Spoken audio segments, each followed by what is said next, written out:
Right ఇక సిద్దిపేటలో BRS మాజీ మంత్రి హరీష్ రావు మాట్లాడుతున్నారు. లైవ్ చూద్దాం. రంగారెడ్డి జిల్లా ప్రజలు, ఉమ్మడి మెదక్ జిల్లా ప్రజలు నీకు గుర్తురారా?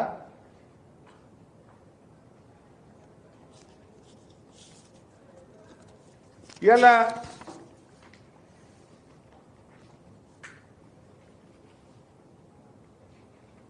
సంగారెడ్డి ప్రాంతంలో నువ్వు చేసింది ఏంది ఒక్కటి చెప్పు నాకు. నీ ప్రభుత్వం వచ్చినాక మేము పెట్టిన మెడికల్ కాలేజు, మేము పెట్టిన నర్సింగ్ కాలేజు, మేము కట్టిన దవాఖానలో మేము చేసిన రోడ్లు తప్ప ఇవాళ నరక యాతన, మోచేతు లోతు గుంతలతో సంగారెడ్డి, నారాయణ ఖేడ్, అందోల్, జైరాబాద్ ప్రాంత ప్రజలు పడుతున్న బాధలు మాట్లాడినవా? నువ్వు వచ్చిన 3 ఏళ్లల్లా 1 కిలోమీటర్ రోడ్ వేసినవా సంగారెడ్డి జిల్లాలో? మా హయాంలో మంజూరై టెండర్లైన పనులు కూడా జరుగుతలేవు. ముఖ్యమంత్రిగా జిల్లాకు వస్తే దాని గురించి ఒక మాట మాట్లాడవా?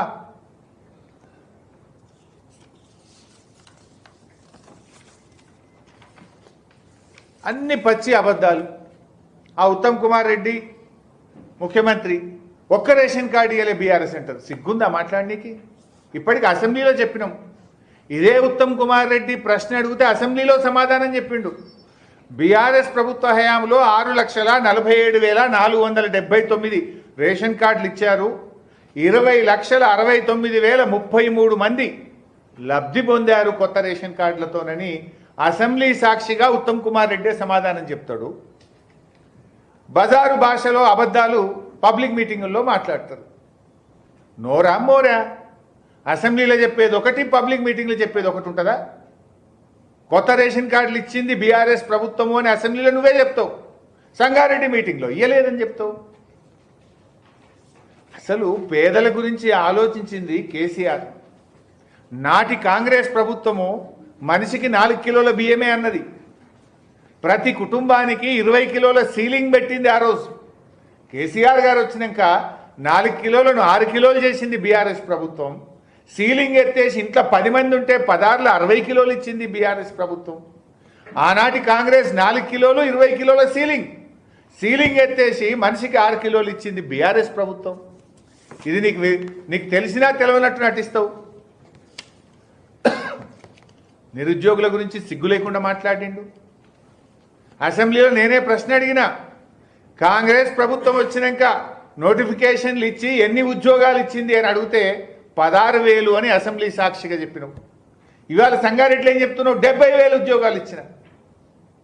మనిషికైతే మాట, పశువుకైతే దెబ్బ అంటారు. నీకు ఎట్లా చెప్పాలో నాకైతే అర్థమవుతలేదు. నిస్సిగ్గుగా, నిర్లజ్జగా అబద్ధాలు మాట్లాడే రేవంత్ రెడ్డికి ప్రజలే తగిన సమయంలో గుణపాఠం చెప్తారు. నిరుద్యోగ యువతకు తెలుసు కదా నువ్వు ఎన్ని నోటిఫికేషన్లు ఇచ్చినావో. అసెంబ్లీలో మేము కాంగ్రెస్ గవర్నమెంట్ ఇచ్చిన ఉద్యోగాలు 16,000 నువ్వే చెప్పినావు. I'm ready. నేను ఛాలెంజ్ చేస్తున్నా. అసెంబ్లీ ఆన్సర్ నా దగ్గర ఉంది, చూపిమంటే చూపిస్తా. నువ్వు 70,000 ఎట్లా చెప్తావు? ఆ పరీక్షలకు, ఆ ఉద్యోగాలకు నోటిఫికేషన్లు ఇచ్చింది బీఆర్ఎస్, పరీక్ష పెట్టింది బీఆర్ఎస్, ఫిజికల్ టెస్ట్ పెట్టింది బీఆర్ఎస్, ఫలితాలు ఇచ్చింది బీఆర్ఎస్, కాగితాలు పంచింది మాత్రమే నువ్వు.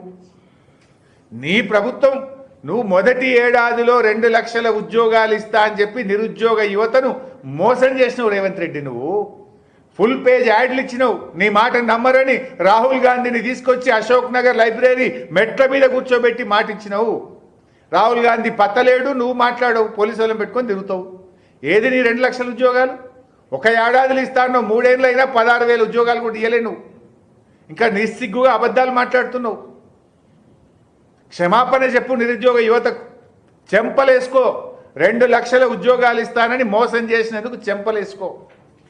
జాబ్ క్యాలెండర్ అసెంబ్లీలో ప్రవేశపెట్టి అది జాబ్లెస్ క్యాలెండర్గా, బోగస్ క్యాలెండర్గా మారినందుకు నిరుద్యోగ యువతకు తప్పైందని చెప్పి బహిరంగ క్షమాపణ చెప్పు.